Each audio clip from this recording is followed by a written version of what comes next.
സുഹൃത്തുക്കളെ നമസ്കാരം. ആദ്യം തന്നെ നമ്മുടെ ഇന്ത്യൻ ആർമിക്ക് ഒരു ബിഗ് സല്യൂട്ട് ഞാൻ നൽകുകയാണ്. കാരണം നമുക്കറിയാം ഈ കഴിഞ്ഞ ദിവസങ്ങളിലെല്ലാം നമ്മൾ കണ്ടത്, ഇന്നലെയൊക്കെ നമ്മൾ കണ്ടു പാകിസ്ഥാനുമായിട്ടുള്ള യുദ്ധം ആരംഭിച്ചു. അതിൽ പാകിസ്ഥാനെ അടിച്ച് നിലംപരിശായിക്കൊണ്ട് നമ്മുടെ സൈന്യം കയറിപ്പോയി. അപ്പോൾ ഈ നമ്മുടെ സൈന്യം ഈ ഒരു യുദ്ധം ആരംഭിക്കുന്നതിന് മുൻപ് തന്നെ നമ്മുടെ സൈന്യത്തിൻ്റെ ഈ ഒരു ഓപ്പറേഷൻ്റെ പേര് തന്നെ ഓപ്പറേഷൻ സിന്ദൂർ എന്നായിരുന്നു. എന്തുകൊണ്ടാണ് ഓപ്പറേഷൻ സിന്ദൂർ എന്ന് പ്രധാനമന്ത്രി പേര് കൊടുത്തത്?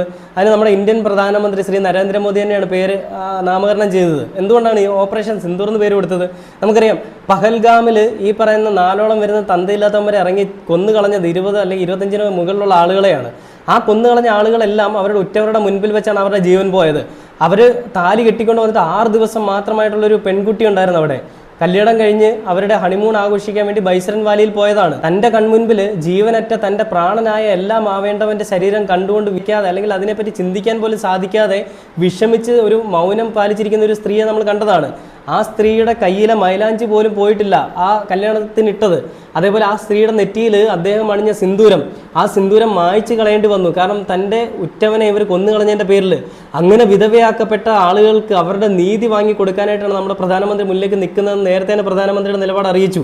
അങ്ങനെ ആ നിലപാടിൽ ഉറച്ചു നിന്നുകൊണ്ട് തന്നെ പ്രധാനമന്ത്രി ആ ഒരു ഓപ്പറേഷനും അതേ പേര് തന്നെ ഇട്ടു, ഓപ്പറേഷൻ സിന്ദൂർ. ആരുടെയൊക്കെ നെറ്റിയിൽ നിന്ന് സിന്ദൂര തിലകം മായ്ക്കേണ്ടി വന്നുവോ അവരുടെ എല്ലാവരുടെയും കുടുംബത്തിന് നീതി വാങ്ങി കൊടുക്കാനും ആ മരിച്ചുപോയ ആളുകളുടെ അവരുടെ മറുപടിയായിട്ട് തന്നെ ഇന്ത്യൻ സൈന്യത്തിന്റെ ഓരോ വെടിയുണ്ടെയും പാകിസ്ഥാൻ ഭീകരരുടെ മേൽ തന്നെ പതിക്കുകയുണ്ടായി. അതിൽ 100ഓളം വരുന്ന തന്തയില്ലാത്തവരെയാണ് കൊന്നുകളഞ്ഞത്.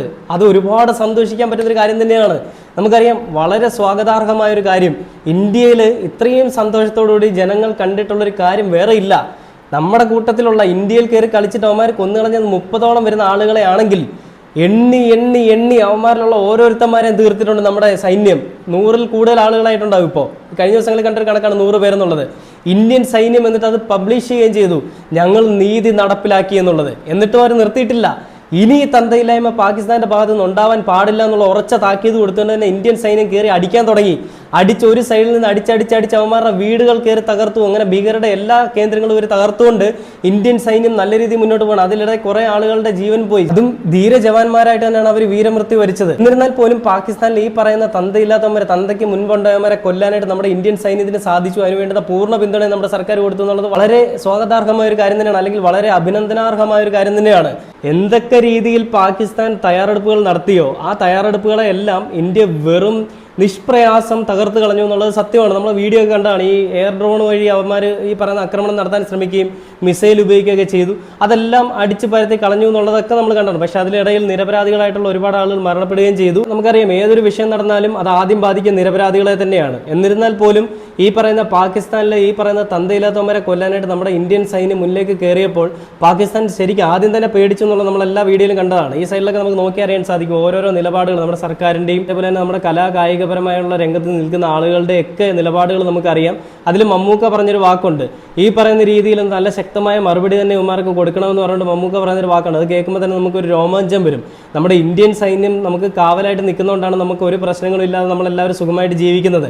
ആ ഇന്ത്യൻ സൈന്യം തന്നെ ഈ പറയുന്ന പാകിസ്ഥാനിലെ ഈ ഭീകരവാദികൾക്കെതിരെ നിൽക്കുമ്പോൾ നമുക്ക് ഉറച്ച വിശ്വാസമുണ്ട് എല്ലാവരും തീർത്തിട്ട് നമ്മൾ വരുന്നുള്ളൂ. പാകിസ്ഥാൻ എന്നൊരു പേര് വെച്ചുകൊണ്ട് ഇവന്മാർ വലിയ വീരവാദങ്ങളൊക്കെ മുഴക്കുന്നത് നമ്മൾ കണ്ടാണ്. ചോരപ്പുഴ ഒഴുകുമെന്നൊക്കെ. ചോരപ്പുഴ ഒഴുകിയത് മുഴുവൻ പാകിസ്ഥാനിലാണെന്നുള്ളത് നമ്മൾ കണ്ടതാണ്. അത് തന്നെ ഇനിയും ആവർത്തിക്കും. ഇനിയും തീരാനുള്ളവന്മാരെല്ലാം തീരും. ഈ ഇപ്പം അവർ കൊന്നത് 30 പേരെയാണെങ്കിൽ നമ്മുടെ ഇന്ത്യൻ സൈന്യം കയറി കൊന്നത് 100ഓളം പേരെയാണ്. അതിൽ കൂടുതൽ ആളുകൾ ഇപ്പോഴും തീർന്നുകൊണ്ടിരിക്കുകയാണ്. പാകിസ്ഥാന്റെ തലവനെയും പാകിസ്ഥാനിലെ പ്രധാനമന്ത്രി എല്ലാവരും കൊല്ലണം തന്നെയാണ് എൻ്റെ നിലപാട്. കാരണം അവന്മാരെല്ലാം തീരാനുള്ളവന്മാർ തന്നെയാണ്. അവന്മാർ ഇന്ത്യയെ കയറി കളിച്ചിട്ട് അവന്മാർ പറഞ്ഞത് അവർ സ്വാതന്ത്ര്യ സമര സേനാനികളാണ് 4 പേരെന്ന്. ആ 4 പേര് ചെയ്ത പ്രവൃത്തിയുടെ പേരിൽ ഈ 400 അല്ലെങ്കിൽ 4000ഓളം ആളുകളും അനുഭവിക്കാൻ പോവുകയാണ്. അതിൽ യാതൊരുവിധ മാറ്റം ഉണ്ടാവില്ല. ഇന്ത്യൻ സൈന്യത്തിന്, ഞാൻ നേരത്തെ പറയുന്നത്, ഇന്ത്യൻ സൈന്യത്തിന് ഒരൊറ്റ തന്തയുള്ളൂ, മഴ പെയ്തിട്ട് നനഞ്ഞിട്ടില്ല, പിന്നല്ലേ മരം പെയ്യുമ്പോൾ എന്നാണ് ഞങ്ങളുടെ സൈന്യം നിന്നോടൊക്കെ പറയാൻ പോകുന്നത്. നീക്ക് എത്ര കണ്ട് നിഗളിച്ചാലും നീക്ക് ജാതിയും മതവും പറഞ്ഞ് എണ്ണി എണ്ണി കൊന്ന ഓരോ ആളുകളുടെയും കുടുംബത്തിന് അവർക്ക് വേണ്ടിയിട്ട് അവരിൽ ഒരാളായിട്ടാണ് ഞങ്ങളുടെ ഇന്ത്യൻ സൈന്യം, ഞങ്ങളുടെ ജവാൻ അങ്ങോട്ടേക്ക് വരുന്നത്. ആ ജവാന്റെ മുന്നിൽ നിനക്കൊന്നും പിടിച്ചു നിൽക്കാൻ സാധിക്കത്തില്ല. അവരുടെ തോക്കിൽ നിന്ന് വരുന്ന വെടിയുണ്ടകൾ മാത്രമല്ല, അത് ഓരോ ആളുകളുടെയും വികാരമാണ്. അത് ഓരോ കുടുംബത്തിൻ്റെ വിഷമവും അവരുടെ കണ്ണുനീരുമാണ്. അതിൽ നീയൊക്കെ എരിഞ്ഞ് ചാമ്പലായി പോകും. ആ രീതിയിൽ തന്നെ നിന്നിലേക്കൊക്കെ അത് വന്ന് പ്രഹരിക്കും എന്നുള്ള കാര്യത്തിൽ യാതൊരു സംശയവുമില്ല. അപ്പോൾ ആ ഒരു ഓപ്പറേഷൻ ഇട്ടിരിക്കുന്ന പേര് തന്നെ അവിടെ ജീവൻ പൊലിഞ്ഞുപോയ ആളുകളുടെ ഭാര്യമാരുടെ അല്ലെങ്കിൽ വിധവയാക്കപ്പെട്ട ആളുകളുടെ ആ ഒരു സിന്ദൂരത്തിൻ്റെ ഒരു പേര് തന്നെയാണ് അവിടെ ഇട്ടിരിക്കുന്നത്. ഓപ്പറേഷൻ സിന്ദൂർ. ആ ഓപ്പറേഷൻ സിന്ദൂറിൽ കൂടി നിന്റെയൊക്കെ കൂട്ടത്തിലുള്ളവർ പലരും മരിച്ചിട്ടും ഇപ്പോഴും തുടർന്നുകൊണ്ടിരിക്കുകയാണ് ഞങ്ങളുടെ ഇന്ത്യയുടെ തിരിച്ചടി. ആ തിരിച്ചടിയിൽ നിനക്കൊന്നും ഒന്നും പറയാൻ പറ്റാതെ, അല്ലെങ്കിൽ നീ ഒന്നും ചെയ്യാൻ പറ്റാത്ത രീതിയിലേക്ക് തന്നെ ആയിപ്പോകുന്നുള്ളൊരു കാര്യത്തിൽ ഒരു സംശയമില്ല. ഇനിയും അങ്ങനെ തന്നെ ആവട്ടെ. ഇന്ത്യയിൽ കയറി കളിച്ചിട്ട് പോയാൽ ഒന്നും സംഭവിക്കില്ല എന്നുള്ള ഇവന്മാരുടെ ഒരു വിചാരം, ആ വിചാരമാണ് ഇവിടെ മാറാൻ പോകുന്നത്, അല്ല ആ വിചാരമാണ് ഇവിടെ മാറുന്നത്.